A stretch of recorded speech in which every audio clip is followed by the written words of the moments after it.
Hey friends, I wanted to come to you this morning with a devotional thought. I've been reading in the book of Job lately, and if you know the story of Job, you understand it's a pretty amazing story. In the first chapter of Job, it talks about how Job is this righteous man. He was pleasing to God. It says that he feared God and he shunned evil.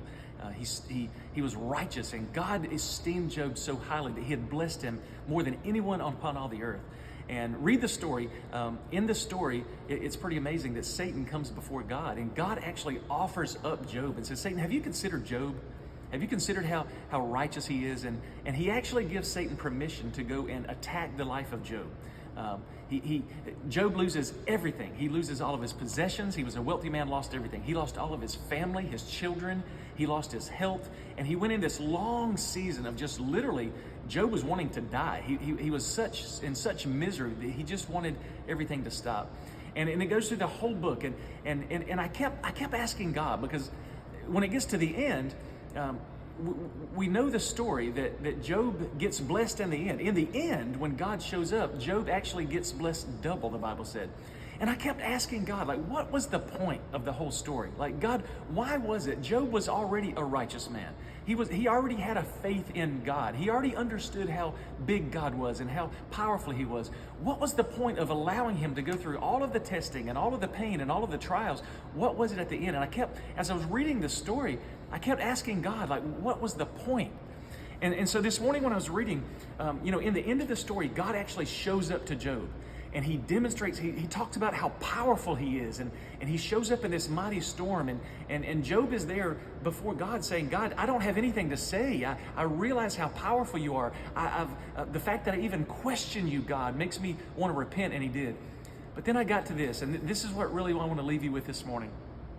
Because when it was all said and done, when God showed up in his power and his glory, and Job answered God, here's what Job said in Job chapter 42, verse number 4. Job said, you said, listen now and I will speak. I will question you and you will answer me. And then in verse number 5, here's the key. Job said, my ears had heard of you, but now my eyes have seen you. Listen to that. He said, my ears had heard of you, but now my eyes have seen you. And God answered my question this morning. I kept saying, God, why was it that if Job already had this relationship with you, if he was already blessed, if he was already had all the riches, and because you had put your prosperity, why would you let him lose everything only to go take him through this lesson and then bless him again at the end with double? Why did you do it? And the point was that Job said this, before my ears had heard of you, but now my eyes have seen you. What was Job saying? He was saying that, God, I knew you in one dimension before, but now you have shown up and revealed yourself to me in a completely different dimension. Before, I had heard of your goodness. I had heard of people talk about you. I had heard of how good you were, and I served you because of that. But then Job was saying, but now I've seen you. There's a different dimension. I know you on a different dimension. And as I was praying that, I realized that was the point. That God loved Job so much. He was already so blessed that God said, I want to take Job to a completely different dimension of understanding of who I am. I want to bless him in a way that is beyond money and beyond fame and beyond all the blessings that I've given him. I want him to know me in a way that will change him forever. And as I was reading that, I realized that, man, I know God. I've served God for a long time.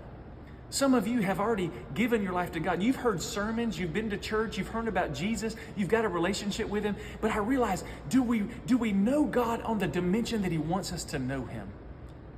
And my prayer this morning is, God, as much as you've already blessed me, as much as I've already known you, I want to experience you in a dimension like I've never seen you before. I want you to take me from just having heard about your goodness to seeing it. My prayer is that, God, would you let me experience you on a different level, a level that changes everything about the way that I've already known you.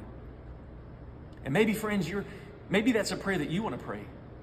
Maybe you already know God. Maybe you've served God for a long time, but I'm telling you, there is a dimension that we've yet to experience. And my prayer is, God, would you let me experience you? Take me from having heard of you to having seen you. Take me from 2-dimension to 3-dimension. Take me to a completely different level of knowing you, God. And here's what happened. In the very last chapter of Job, I love this. Job chapter 42, verse 12. it said the Lord blessed the latter part of Job's life more than the former life. If you read about how blessed Job was in the first couple chapters, you know he was already so blessed. But now it said in the rest of his life, he lived 140 more years after God took him through all of these trials. And the latter part was blessed more than the former. Why? Because now he was going with a different dimension of God. Now it wasn't just that he had heard about God. He had seen God. He had an encounter with God that changed everything. And the rest of the story is that God blessed him double for everything that he lost. But I don't think that was the greatest blessing that Job had. I think the blessing was that this encounter with God changed everything, and he went forth now seeing God. And so, friends, my prayer for myself and my family is that God would let something happen that would take me to a different dimension, and so that the rest of my life, the way I serve him, the way that I'm able to testify and preach and declare the goodness of God, is because now I have credibility, because now I've experienced something that is different than what I've ever experienced. And my prayer for you is that just maybe you will experience God in a way that changes everything about your future, so that the blessing that comes upon you is because you've experienced something that's different. I kept asking God, why did you do all this? Why did you have to let Job go through all this if he already knew you? And God said, because I wanted to bless Job in such a way that I took him to another dimension.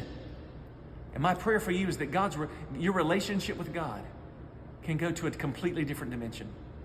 So maybe you want to join me in my prayer. God, let me experience you in such a way that even though I've already known you, it's like I haven't even known you before. Let me experience something so new in your presence that everything I thought I knew about you, God, was just scratching the surface. God, let me know you in a way that I truly and really know you like I've never known you before. So friends, I hope that's something that encourages you to pray, to seek the will of God, to seek the favor of God. Sometimes experiencing God might be painful. Maybe we have to lose some things before we truly gain some things back and know him in a different way. But that's my prayer, and just maybe it's your prayer. So, hey, share with me what's going on in your life. Let's seek God in such a way that we go to a completely different dimension. God bless you, friends. I love you.